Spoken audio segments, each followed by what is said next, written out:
Hello everyone, Radhe Radhe, जय श्री कृष्णा। आज हम कथा श्रवण करेंगे शनिदेव भगवान जी की।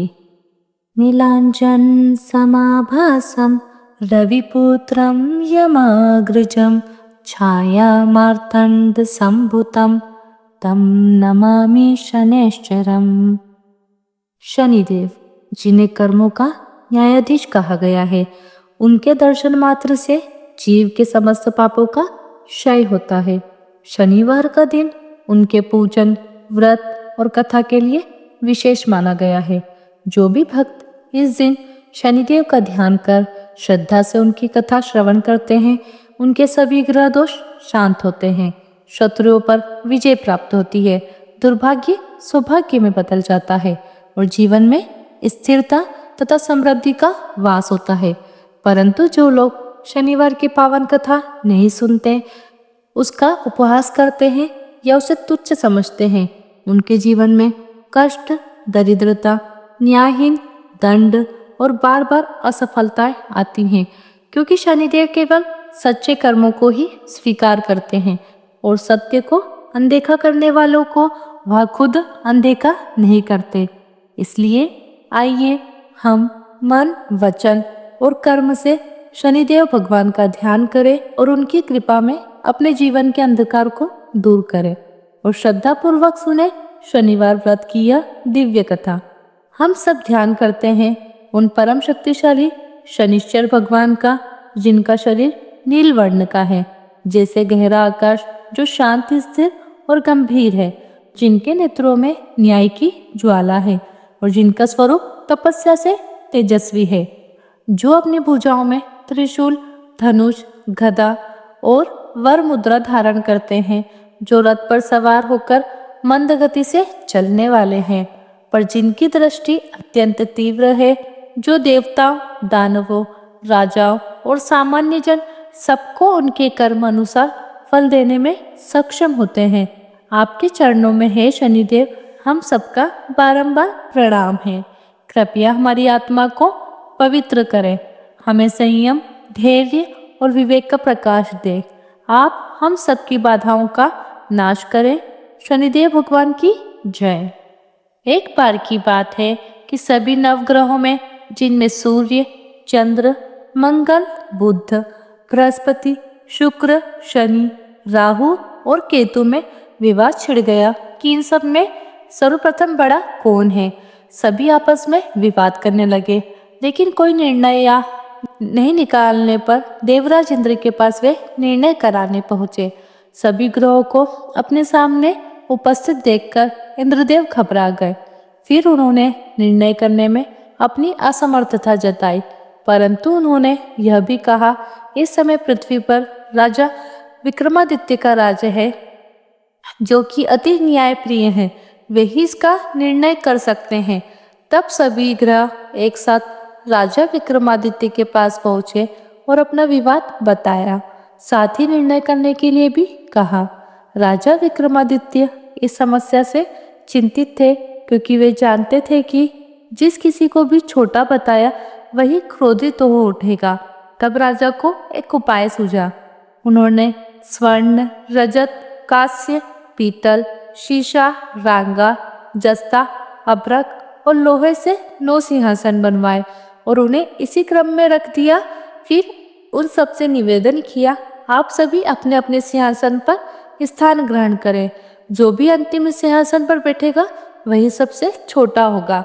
इसके अनुसार लोह सिंहासन सबसे बाद में होने के कारण शनिदेव सबसे बाद में बैठे, तो वही सबसे छोटे कहलाए। अब शनिदेव को लगा कि राजा ने ऐसा जानबूझकर किया है, तो वह क्रोध में आकर राजा विक्रमादित्य से बोले, राजा, तू मुझे नहीं जानता। सूर्य एक राशि में 1 महीना, चंद्रमा 2.25 दिन, मंगल 1.5 महीना, बृहस्पति 13 महीने, बुध और शुक्र 1 महीना विचरण करते हैं, लेकिन मैं 2.5 से 7 साल तक रहता हूँ। बड़े बड़ों को मैंने विनाश किया है। श्री राम की 7.5 आई तो उन्हें वनवास हो गया। रावण की आई तो उसकी लंका को वानरों की सेना से हारना पड़ा। अब तुम सावधान होकर रहना। ऐसा कहकर कोपित हुए शनिदेव जी वहां से चले गए और तब अन्य ग्रह भी खुशी खुशी चले गए। कुछ समय बाद राजा की साढ़ेसाती आई। तब शनिदेव घोड़ों के सौदागर बनकर वहां आए। उनके पास कई सारे बढ़िया घोड़े थे। राजा ने यह समाचार सुनकर अपने अश्वपाल को अच्छे घोड़े खरीदने की आज्ञा दी। उसने कई अच्छे घोड़े खरीदे और एक सर्वोत्तम घोड़े को राजा की सवारी करने दे दिया। अब जैसे ही राजा उस घोड़े पर सवार हुए, वह घोड़ा सरपट वन की ओर भागा और घने जंगल में पहुंचकर वह अंतर्ध्यान हो गया। अब राजा भूख प्यास से भटकते रहे। तब एक ग्वाले ने उन्हें पानी पिलाया। राजा ने प्रसन्न होकर उसे अपनी अंगूठी दी और वह अंगूठी देकर राजा अपने नगर को चल पड़े। वहां उन्होंने अपना नाम उज्जैन निवासी वीका बताया और वहां उन्होंने एक सेठ की दुकान में रुककर जलपान किया। कुछ देर रुककर आराम भी किया। भाग्यवश उस सेठ की उस दिन खूब बिक्री हुई। अब सेठ रूप बदलते हुए राजा विक्रमादित्य को अपने साथ अपने घर को ले गए। वहां पर राजा ने खूंटी पर देखा कि एक हार टंगा हुआ है जिससे खूंटी निकल रही है। देखते ही देखते थोड़ी देर में पूरा हार गायब हो गया। तब सेठ ने वापस आने पर देखा कि हार तो गायब है। सेठ ने समझा कि वीका ने ही उसे चुराया है। फिर तो सेठ ने कोतवाल के पास भेजा और उन्हें पकड़वा दिया। अब उस नगर के राजा ने भी राजा विक्रमादित्य को चोर समझकर उनके हाथ पे कटवा दिए और नगर के बाहर फेंकवा दिया। वहां एक तेली निकल रहा था जिसे दया आई और उसने वीका को अपनी गाड़ी में बिठाया। वह अपनी जीप से बेलों को हाँकने लगा। उस समय तक राजा की शनि दशा समाप्त हो गई। वर्षा ऋतु आने पर राजा मल्हार गाने लगे। राजा जिस नगर में थे वहां की राजकुमारी मनभावनी को उनका गाना इतना पसंद आया कि उसने मनी मन प्रण कर लिया कि वह उस राग गाने वाले से ही विवाह करेगी। राजकुमारी ने दासी को राग गाने वाले को ढूंढने भेजा। तब दासी ने बताया कि वह तो एक चोरगिया अर्थात अपाहिज है, परंतु राजकुमारी नहीं मानी। अगले ही दिन वह भूख प्यास त्याग कर अनशन पर बैठ गई कि विवाह करेंगी तो उसी से करेंगी। बहुत समझाने पर भी जब राजकुमारी नहीं मानी तो राजा ने उस तेली को बुलावा भेजा और विवाह की तैयारी करने को कहा। फिर तो उसका विवाह राजकुमारी से हो गया। तब एक दिन सोते हुए स्वप्न में शनिदेव ने राजा को दर्शन देकर कहा कि राजन, देखा तुमने मुझे छोटा बताकर कितना दुख झेला है। तब राजा ने उनसे क्षमा मांगी और प्रार्थना करते हुए कहा, हे शनिदेव, जैसा दुख मुझे दिया है किसी और को मत दीजिएगा। तब शनिदेव मान गए और कहा कि जो मेरी कथा और व्रत को करेगा उसे मेरी दशा में कभी कोई दुख नहीं आएगा। जो व्यक्ति रोज मेरा ध्यान करेगा और चींटियों को आटा डालेगा उसकी मैं समस्त मनोकामनाएं पूर्ण करूंगा। और ऐसा कहकर शनिदेव ने राजा को हाथ पैर वापस कर दिए। इधर प्रातःकाल आँख खुलने पर राजकुमारी ने देखा तो वह बड़ी आश्चर्यचकित हुई। तब वीका अर्थात राजा विक्रमादित्य ने राजकुमारी को बताया कि वह उज्जैन के राजा विक्रमादित्य हैं। जानकर सभी अत्यंत प्रसन्न हो उठे। सेठ ने जब सुना तो वह राजा के पैरों में गिरकर क्षमा मांगने लगा। राजा ने कहा कि यह तो शनिदेव का क्रोध था, इसमें किसी का कोई दोष नहीं है। सेठ ने फिर भी निवेदन किया कि राजन, मुझे शांति तभी मिलेगी जब आप मेरे घर चलकर भोजन ग्रहण करेंगे। तब सेठ ने अपने घर तरह तरह के व्यंजनों से राजा का सत्कार किया। सभी ने देखा कि जो खुटिहार निगल गई थी वही अब उसे उगल भी रही थी। सेठ ने अनेक मोहरे देकर राजा को धन्यवाद किया। इसके बाद राजा रानी को लेकर अपने राज्य वापस लौट आए, जहाँ पर उनका खूब धूमधाम से स्वागत किया गया। राजा विक्रमादित्य ने कहा कि उन्होंने शनिदेव को छोटा बताया था, लेकिन वे तो सर्वश्रेष्ठ हैं। तब से राजा विक्रमादित्य के राज्य में शनिदेव की पूजा और कथा रोज होने लगी। शनिदेव की यह दिव्य और प्रेरणादायी कथा अब पूर्ण होती है। जिन्होंने भी श्रद्धा से इस कथा को सुना उन्होंने न केवल शनिदेव की कृपा को प्राप्त किया बल्कि अपने पापों का भी क्षय किया। कथा श्रवण का यही संदेश है, जो जैसा कर्म करेगा वह वैसा ही फल पाएगा। पर शनिदेव यदि कृपा कर दे तो दुर्भाग्य भी सौभाग्य बन जाएगा। अब आइए हम सब मिलकर शनिदेव भगवान से विनम्र प्रार्थना करें। हे कर्मों के न्यायाधीश शनिदेव, हमारे अच्छे बुरे सभी कर्मों को क्षमा कर हमें सही राह दिखाइए। हमारे जीवन से संकट, दरिद्रता, रोग और शत्रुता को दूर कर धैर्य, विवेक, संयम और सफलता प्रदान कीजिए। शनिदेव की कथा सुनने मात्र से मनुष्य को चंद्रदोष, राहु केतु की बाधाएं और समस्त शनि पीड़ा से मुक्ति मिलती है। जो हर शनिवार को इस कथा को सुनते हैं, शनिदेव उनके जीवन की नैया को पार लगा देते हैं। ओम शनिश्चराय नमः का जाप करते हुए कथा का हम यही विराम देते हैं, पर शनिदेव की यह भक्ति अनवरत चलती रहे। जय जय श्री शनिदेवाय नमः।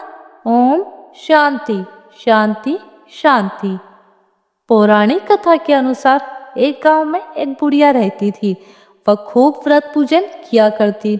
जब उसकी उम्र पूरी हो गई तो एक दिन उसे लेने यमदूत आए और वह उनके साथ चल पड़ी। रास्ते में चलते चलते एक गहरी नदी आई तो यमदूतों ने उससे पूछा, क्या माए तुमने गोदान किया है या नहीं? बुढ़िया ने तुरंत पूरी श्रद्धा से गाय का ध्यान किया तो गाय माता उसके समक्ष आ गई। फिर बुढ़िया उस गाय की पूंछ पकड़कर नदी आसानी से पार कर गई। कुछ देर के बाद उसके रास्ते में काले कुत्ते आ गए। तब यमदूतों ने फिर से पूछा, बूढ़ी माई कुत्तों को खाना दिया था या नहीं? बुढ़िया ने फिर से कुत्तों का ध्यान किया तो वे रास्ते से चले गए।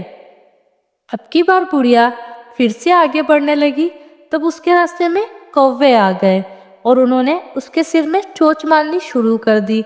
तो यमदूत बोले कि किसी ब्राह्मणी की बेटी के सिर में तेल लगाया था या नहीं?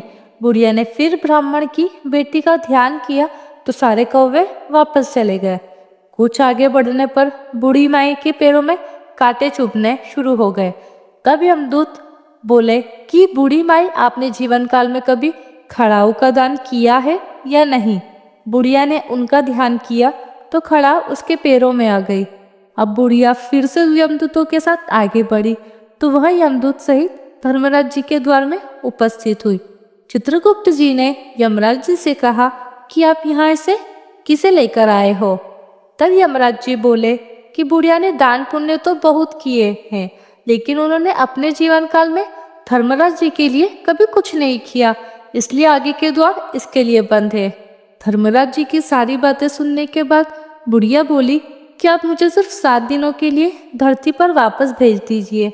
मैं पूरी श्रद्धा से धर्मराज जी का व्रत और उद्यापन करके वापस यहाँ लौट आऊंगी, क्योंकि बुढ़िया ने अपने जीवन काल में खूब धार्मिक कार्य किए थे, दान पुण्य किए थे। इसलिए यमराज जी ने उन्हें धरती पर 7 दिनों के लिए वापस भेज दिया। अब बूढ़ी माई अपने गांव आ गई तो गांव वालों ने उसे भूतनी समझकर अपने घर के दरवाजे बंद कर लिए।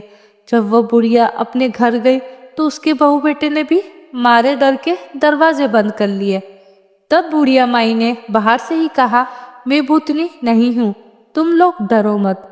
मैं तो धर्मराज जी की आज्ञा से केवल 7 दिनों के लिए धरती पर वापस आई हूँ। इन 7 दिनों में मैं धर्मराज जी का व्रत और कथा का उद्यापन करूंगी, जिससे मेरे लिए परलोक के द्वार खुल जाएंगे।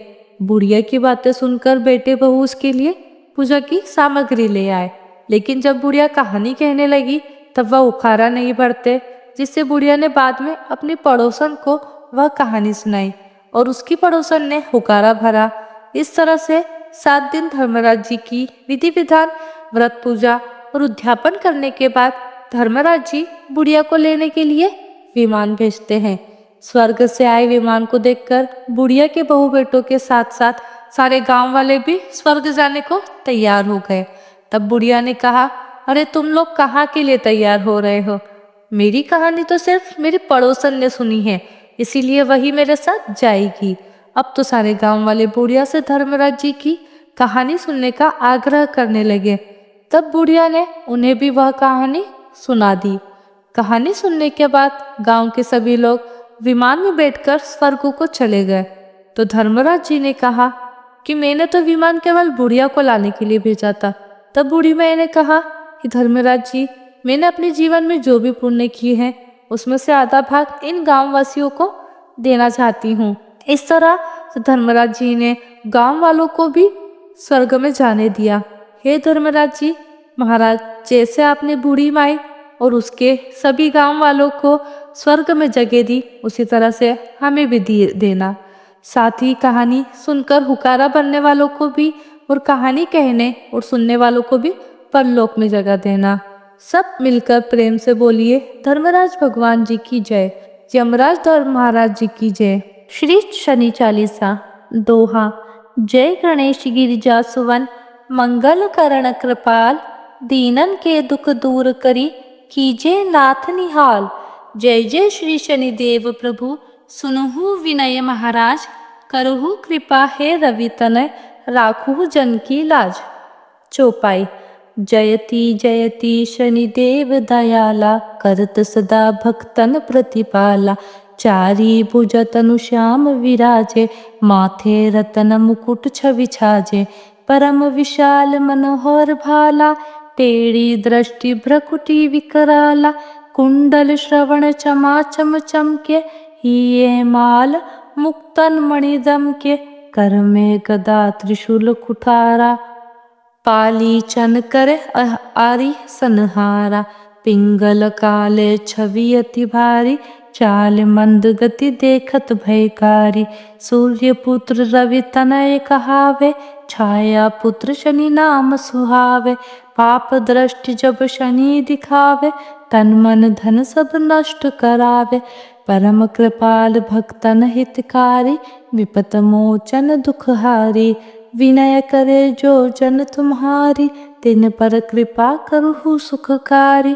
कोटि दोषी शनि नाम मिटावे, भक्तन को शनि देव बचावे। जो नर शनि चालीसा गावे, सकल कष्ट से मुक्ति पावे। जो यह पाठ करे मन लाई, ता पर कृपा करे शनि राई। दोहा। पाठ शनिश्चर देव का, नित्य जो करे मन लाई। सुख संपत्ति मिले उसे, शनि भय दूर भगाई। हमारी शनिदेव की कथा यही समाप्त होती है। आपको हमारी कथा का यह वीडियो कैसा लगा कमेंट करके ज़रूर बताइएगा। वीडियो को लाइक कीजिएगा और ज़्यादा से ज़्यादा शेयर कीजिएगा, ताकि शनिदेव भगवान की कृपा सभी को प्राप्त हो सके। हमारे चैनल को सब्सक्राइब करना ना भूलें। मिलते हैं आपसे अगली वीडियो में। तब तक के लिए आप सभी को राधे राधे, जय श्री कृष्णा।